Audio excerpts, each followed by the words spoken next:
Selamat pagi semuanya, selamat sore di Indonesia. Selamat hari kelahiran Pancasila. Salam dari Jerman, saya lagi di Jerman di Frankfurt mengikuti pameran IMAX, pameran khusus para penyelenggara, event organizer, PCO, venue owner, dan lain-lain. Dalam kesempatan ini guys, saya ingin menyampaikan atau mendownload salah satu video dari adik saya Timo Scheunemann, Coach Timo, yang mengulas tentang Pancasila, khususnya sila 1 sampai sila 5. Coba kalian dengarkan baik-baik dan perhatikan, isinya sangat-sangat bermanfaat dan sangat-sangat bagus. Sekali lagi, salam dari Jerman. Salam Pancasila. Luar biasa ya, hari ini hari Pancasila. Saya mau share sedikit tentang Pancasila, bagaimana Pancasila itu luar biasa. Dari sisi pemilihan kata, dari sisi nilainya tentu saja, tapi juga dari sisi penempatan sila-silanya. Ya, ini pandangan saya sendiri, interpretasi saya sendiri, karena dimulai dari dulu saya suka salah antara sila kedua sama sila keempat, suka tertukar gitu kan. Jadi saya kemudian mengingatkan diri sendiri dengan cara seperti ini. Ya, pertama, ketuhanan yang Maha Esa.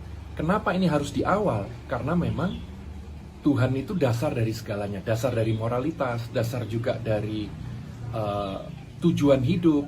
Apa arti hidup ini kalau tidak ada Tuhan, seperti itu. Nah, kemudian yang saya suka juga adalah pemilihan kata Esa.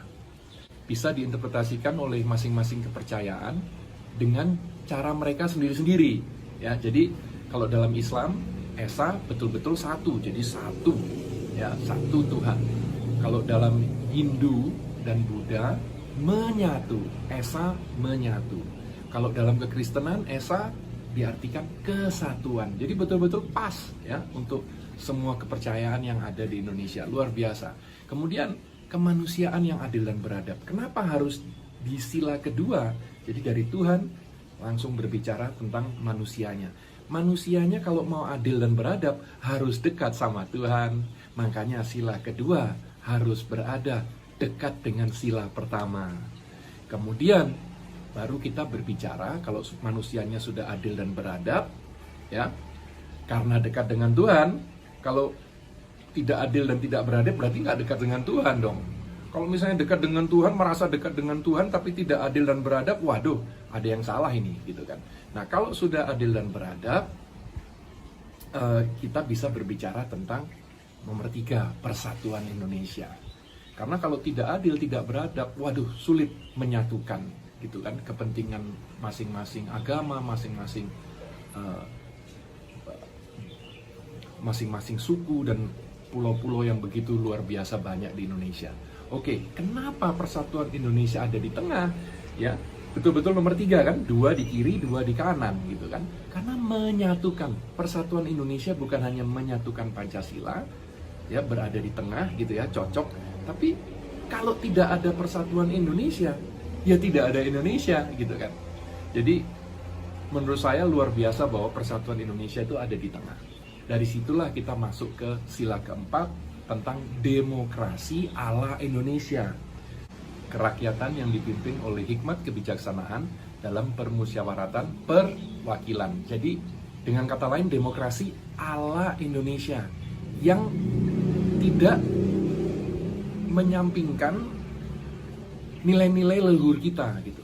Karena kalau kita lihat leluhur Indonesia, mereka welcome pada semua bangsa. Silakan, monggo datang. Tapi jangan sampai mengganggu. Jadi yang ada di Indonesia itu sebenarnya bukan WNI, WNA, bukan suku A, suku B, suku C, bukan agama A, B, C, D, bukan etnis ini, etnis itu, bukan. Hanya ada 2 sebenarnya. Orang-orang yang membantu Indonesia membangun, atau orang-orang yang merusak Indonesia, mengganggu Indonesia. Hanya ada 2 macam orang di Indonesia. Dari situ kita masuk ke sila kelima, keadilan sosial bagi seluruh rakyat Indonesia. Kenapa ditaruh di posisi kelima? Karena ini adalah tujuan dari berbangsa dan bertanah air, supaya kita semua merasakan keadilan sosial yang merata untuk kita semua. Itu adalah tujuan daripada adanya Indonesia.